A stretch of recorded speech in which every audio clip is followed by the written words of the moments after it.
नमस्कार मित्रांनो, आपला आजचा विषय आहे लघुदृष्टिता किंवा निकटदृष्टिता। आज आपण पाहणार आहोत लघुदृष्टिता म्हणजे काय, लघुदृष्टिता दोष निर्माण होण्याची कारणे काय आणि हा दोष कशा पद्धतीने बरा केला जाऊ शकतो याबद्दलची सविस्तर माहिती। तर चला पाहूया लघुदृष्टिता। सुरुवातीला पाहूया सामान्य डोळा म्हणजेच दोष विरहित डोळा। हा आहे मानवी डोळा। नेत्रभिंग, दृष्टीपटल हे डोळ्याचे सर्वात महत्वाचे भाग आहेत, ज्यामुळे आपल्याला दृष्टी मिळते। सर्वात बाहेरचा भाग असतो पारपटल। आता यामध्ये आपण पाहूया की जर वस्तू दूरवर असेल तर दूरच्या वस्तूपासून येणारे आपाती किरण हे मुख्य अक्षाला समांतर आहेत।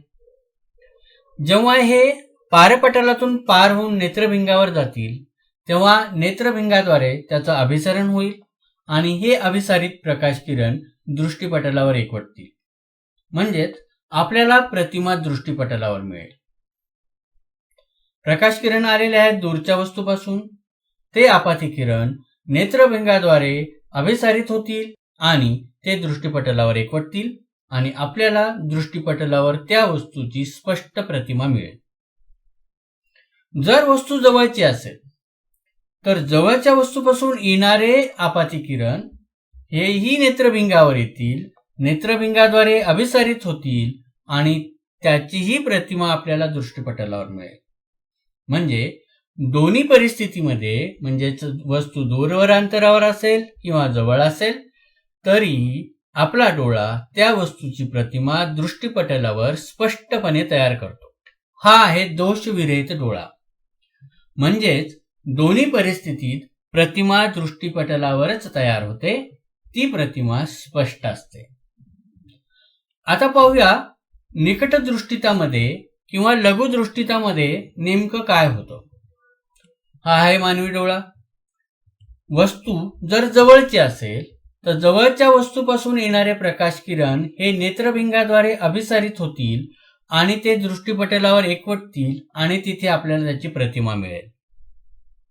म्हणजे वस्तू जर जवळची असेल तर ती वस्तू पाहण्यासाठी निकटदृष्टिता या दोषामध्ये काहीही अडचण नाही, कारण येणारे आपाती किरण नेत्रभिंगाद्वारे अपवर्तित होऊन ते दृष्टीपटलावर एकवटले जातात आणि त्या वस्तूंची प्रतिमा आपल्याला स्पष्टपणे दिसते। म्हणजेच जेव्हा वस्तू डोळ्याच्या जवळ असते तेव्हा तिची प्रतिमा दृष्टीपटलावर तयार होते, ती वस्तू आपल्याला स्पष्टपणे दिसते। पण दूरवरच्या वस्तूपासून येणारे प्रकाश किरण नेत्रभिंगाद्वारे अभिसारित होऊन दृष्टीपटलाच्या समोर एकवटतात, म्हणजे प्रतिमा दृष्टीपटलाच्या समोर तयार होते। अशी प्रतिमा स्पष्ट नसते। जर अभिसारित प्रकाश किरण दृष्टीपटलावर एकवटले तरच त्या वस्तूची प्रतिमा आपल्याला स्पष्ट दिसते। म्हणजे या परिस्थितीमध्ये जेव्हा प्रकाश किरण दूरच्या वस्तूपासून येतात तेव्हा ते अभिसारित होऊन दृष्टीपटलाच्या समोर एकवटतात, त्यामुळे ती वस्तू आपल्याला स्पष्टपणे दिसत नाही, ती अस्पष्ट दिसते। म्हणजे लघुदृष्टितामध्ये दूरच्या वस्तूची प्रतिमा दृष्टीपटलासमोर तयार होते, ती प्रतिमा अस्पष्ट असते। यावरून आपल्याला निकटदृष्टिता या दोषाची व्याख्या कशी करता येईल। या दोषामध्ये मानवी डोळा जवळच्या वस्तू व्यवस्थित पाहू शकतो, पण दूरच्या वस्तू स्पष्टपणे पाहू शकत नाही। म्हणजे डोळ्याचा दूरबिंदू अनंत अंतरावर नसून तो जवळ असतो। यालाच निकटदृष्टिता किंवा लघुदृष्टिता असे म्हणतात। मग हा दोष होण्यामागची कारणे काय, चला पाहूया निकटदृष्टिता दोषामागची कारणे। आपण पाहिल्याप्रमाणे दूरच्या वस्तूपासून येणारे प्रकाश किरण हे दृष्टीपटलाच्या समोर एकवटतात, त्यामुळे जी प्रतिमा मिळते ती प्रतिमा अस्पष्ट असते। याचं पहिलं मुख्य कारण आहे डोळ्यातील पारपटल व नेत्रभिंग यांची वक्रता वाढते। नेत्रभिंग आणि पारपटल यांची वक्रता वाढते, त्यामुळे आपला नेत्रभिंग जो आहे याची अभिसारी शक्ती जास्त होते आणि त्यामुळे अभिसारित प्रकाश किरण हे दृष्टिपटलाच्या समोर एकवटतात. याचं कारण काय आहे? भिंगाची अभिसारी शक्ती वाढते. कशामुळे वाढते? नेत्रभिंग व पारपटल यांची वक्रता वाढल्यामुळे. दुसरं कारण आहे नेत्रगोल लांबट झाल्यामुळे डोळ्याचे भिंग व डोळ्यातील दृष्टिपटल यांच्यामधील अंतर वाढते. आता नेत्रगोल लांबट झाल्यामुळे नेत्रभिंग आणि दृष्टिपटल यांच्यातील अंतर वाढतं आणि ऑटोमॅटिक अभिसारित झालेले प्रकाश किरण हे दृष्टिपटलाच्या समोर एकवटतात. या दोन मुख्य कारणांमुळे त्या व्यक्तीमध्ये निकट दृष्टीचा दोष निर्माण होतो, ज्यामध्ये अभिसारित प्रकाश किरण हे दृष्टिपटलाच्या समोर एकवटतात. त्या वस्तूची प्रतिमा दृष्टिपटलाच्या समोर तयार होते. अशी प्रतिमा अस्पष्ट असते, म्हणजे याच्या निकट दृष्टीच्या दोषामध्ये तो व्यक्ती दूरची वस्तू स्पष्टपणे पाहू शकत नाही. मग हा दोष बरा करण्यासाठी आपण कोणती उपाययोजना करायला पाहिजे? तर यामध्ये आपल्याला वापरावा लागतो योग्य भिंगांक असलेला अंतर्गोल भिंग. अंतर्गोल भिंग हा प्रकाश किरणांचं अपसरण करतो.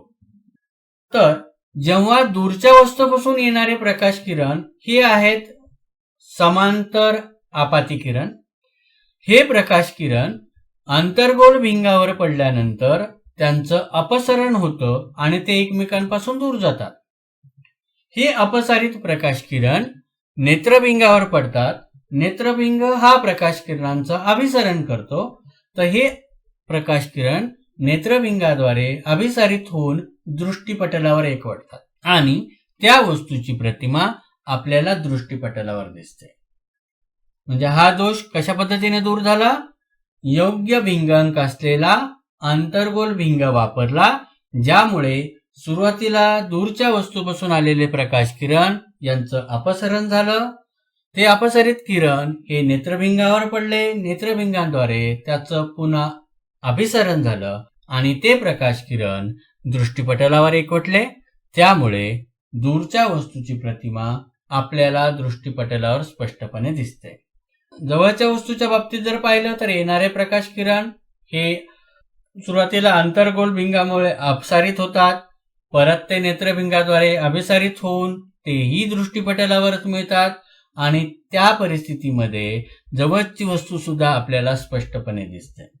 म्हणजे निकट दृष्टीचा दोष जर आपल्याला बरा करायचा असेल तर योग्य भिंगांक असलेला अंतर्गोल भिंग आपल्याला वापरावा लागतो.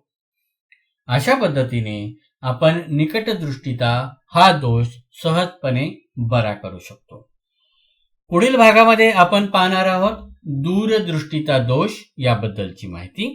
जर आपल्याला हा व्हिडिओ आवडला असेल तर लाईक करा, शेअर करा आणि सबस्क्राईब करा.